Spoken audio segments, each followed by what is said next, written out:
guys, well, I'm in my laundry room doing the laundry, of course, and I can tell you I don't know how me and Mr. Brown dirty up so many clothes, but we do. But anyways, I just thought I'd bring you in here with me. I had to do an introduction to this little video that I've done, and I had so much to do, so I'm multitasking, and I think that's what we do best as women, because it seems like we always have so much to do, so we have to do 20 things at once. But anyways, and men too. But I done a short video on, you know, if you're like me, you go out to your garden just about every day, and my light just went out. Anyways, maybe you can still see me. We go out to our gardens every day, and we don't always come back in with a big harvest to be able to can and put up every day. At least I don't, because Mr. Brown and I have scaled down on our garden a little bit. Now, we do produce enough to put up, but just not a truck patch anymore. So, say for instance, yesterday, I went out and I had a quart of little cherry tomatoes that I brought in, because I bring them in every day and we eat them. We eat them on salads or just whatever. We eat them every night just about for supper. But I wasn't going to eat them last night, and I didn't want to just leave them on the counter for them to start getting mushy. So what I do is I do the same thing to them that I do my cucumbers. We are not big pickle eaters, but we love cucumbers, and we love fermented cucumbers. And when I say that, I just, I don't can them. I just put them in a brine and stick them in the refrigerator. They're refrigerator pickles is what they are. And they stay crisp, and they're good. I love the taste of them. And you know how pickles get real limp, and I just don't like them. But anyways, so I did my little cherry tomatoes the same way, and I put them in a quart jar. But anyways, so I just want to tell you that and tell you why I would do it that way. Because, you know, like today I might go out there and just get a couple of cucumbers, and I'm growing them English cucumbers, and they're so good. They're not bitter at all.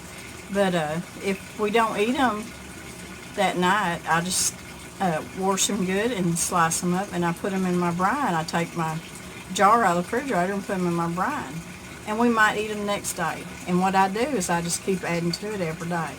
And them pickles, them cucumbers will stay crisp. Anytime you go in there and get one out, them they're crisp, they're good. So, but I just want to tell you all that so you know why I was just making this. It's a small batch of tomatillo, of salsa verde, because when I come in, I didn't have enough just to, now I've got a bunch of them out there growing, but they're just not all ready. But I didn't have enough to put a whole canner full of, you know, to put in the pantry. I just had enough to put in the refrigerator and to eat this week. But I just want to bring you along with that one. So anyways, and I'm sorry my light went out. I should have plugged it in. So anyways, welcome to my laundry room. It's a mess. And anyways, let's see how we ferment some cherry tomatoes. I'm going to make a small batch of salsa verde. I just want to show y'all, I've got some tomatillos that I picked from the garden. But I wanted to show y'all before I got done with all of them. This is my last one. But this is what the husk looks like when they're ready to be picked. You see how it's turned a little bit tan, brown color. And then the husk part starts breaking away from the tomatillo. And that's when I know it's time to pick them. But anyways, you just take that husk off, and then you wash them real good. So I'm going to make a small batch of salsa verde, and y'all stay with me and see how we do it. I've got my tomatillos here, and I've washed them real good, and you can tell they're all different sizes, but you can't always tell by the size. And I've got my pan here, and I've got a little bit of olive oil on it. And this pan is a pan that goes in my little electric convection oven. That's what I'm going to use today because I don't want to turn on my big gas oven. It just heats the house up. But these little tomatillos I'll put in the middle of the pan, but they were ready to be picked because the husk was full, and the husk was starting to pull away from the tomatillo. Some of them are just bigger than others, but I'll put the little ones in the middle so they'll kind of cook evenly. Of course, they're not really going to cook. I'm just going to roast them. I heated my convection oven up to 400, and I'll leave them in there anywhere from 15 to 20 minutes and let them roast because it just gives it that much better flavor when you roast your tomatillos. And we eat this salsa verde on just anything. We eat it on our eggs and, of course, our tacos, anything, any kind of Mexican food we eat on there. We eat it with, and we even put it on our beans sometimes. And I've got some garlic here, and I'm just going to spread it around here, and I'm going to roast the garlic with the tomatillos. And that'll give the garlic a better taste too. And I want you to look. This garlic come out of my garden, and if I don't use the whole head, I'll stick the rest of the cloves in this olive oil and put the lid on it, and then I stick it in my refrigerator, and that's how I keep it fresh till I need to use some more. But so we're gonna get these in the convection oven, let them roast a little bit.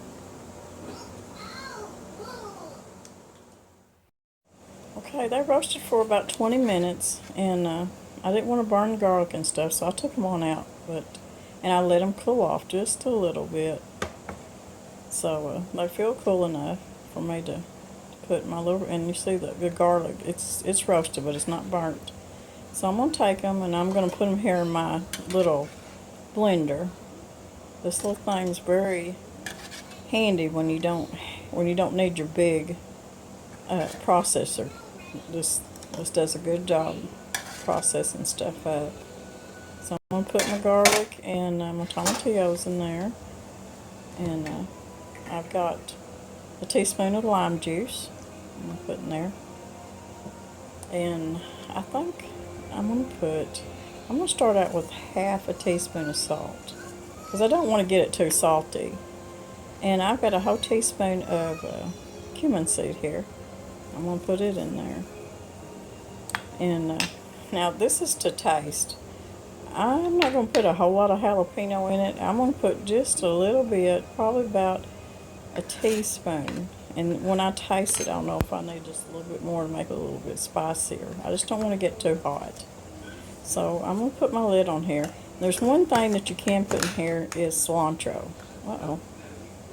Let me get my lid on here.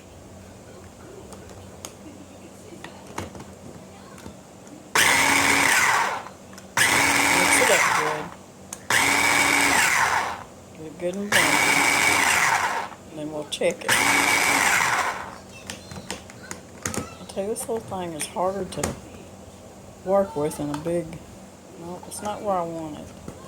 So I'm going to try again. But it's harder to work with than a big processor. Keep mixing it and blending it up till it gets to the consistency that you want. Just keep checking it. I'm going to stir it. It's still got a few chunks in it. So I think I'm going to process it just a little bit more. Now, you can put cilantro in it, but we just don't care for cilantro, so I'm not going to put any in it. But that is one of the ingredients that needs to be in there too. If you like that taste and like it good. Let's see what it looks like now. Yeah, it's getting there. I'm going to taste of it. See what it needs. I don't know. I think it needs a little more salt, and needs more. I think it needs a little bit more jalapenos in it. So I think I'm just going to put a few more jalapenos in there. I was just afraid that I'd get it too spicy, and I don't want it too spicy. Like I said, you make this to taste. I'm going to put just a little bit more salt.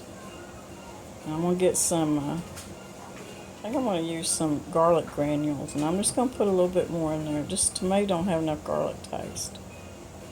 And that may just be me because I love garlic. So I'll put a little bit more granules in there. And we'll mix it up again. I think it should be just right. And here's, I don't know where this garlic clove come from. It must have fell out a while ago. Just mix it up again.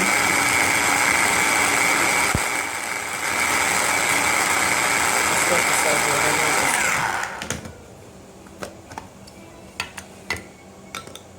Let's taste it again. Let's see what it... Yeah, that tastes real good. There it is. So I like that. So there it is, your salsa verde. And it's just a small batch, like I said, because I didn't have very many tomatillos. But it turned out really good. So I've got a mason jar that I'm going to put this in. Now I needed a smaller jar than this, but I just didn't have one, so I'm going to have to use this mason jar. And I'm just going to put it in here, and I'll put it in the refrigerator. Put the lid on it, put it in the refrigerator, and we'll eat it this week. So if you're planning any tomatillos, this is a really good recipe. And like I always say, season it to your taste. But it's really good stuff.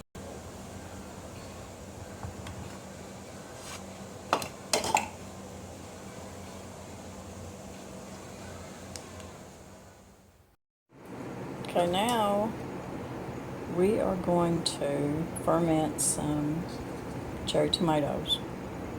And I like doing it this way. You know, when I went out to the garden, I only got maybe, I think there might be a quart that I picked. And I pick them every day. We eat them every day. But I picked a quart, and I'm going to ferment them. And the way I do these tomatoes is I do them the same way that I do my cucumbers. I don't like processing my cucumbers. So what I do is I make a brine up, and I just make a refrigerator pickles with, this is going to be tomatoes. So I've got 1.5 cups of water, and I got 3 tablespoons of white distilled vinegar. And I'm going to stir that up. And I need to put about 1.5 teaspoons of Cannon salt in here. And I've got some pickling spice, and I'm going to put about 1.5 tablespoons. And my pickling mixture consists of several things. It has peppercorns, it has bay leaves, it has red pepper flakes, and it has mustard seed in it. It's really good stuff. So I put 1.5 tablespoons in there, and I'm going to stir that up. And also, I had went out and I've got a small clove of garlic out of the garden, and it's really good stuff, very sweet, good tasting garlic. And I'm not even going to take the skin off. I'm just going to break it up, and I'm going to put it in my jar. And at this point, if you want to, you can even put jalapeños in here if you want it to be a little bit spicy, but I don't. I like the taste of the brine on the tomatoes. The same brine that's in my cucumbers. So now I'm going to pour this brine over my tomatoes. And it filled it plumb to the top. So that worked out really good. Just going to stir it up a little bit. Now, when I get this jar out of the refrigerator after it's set a day or two, in fact, you can eat it tomorrow. But, of course, I'll put my lid on it. But when I take it out of the refrigerator, I'll shake it up real good. Sometimes I'll just, when I'm in the refrigerator and see the jar, I'll just pick it up and shake it, get everything mixed up good again. But that's all there is to it. Just put a lid on it and put it in the refrigerator, and just let all the tomatoes ferment in that brine and that garlic and whatever else you want to put in there. It's really good.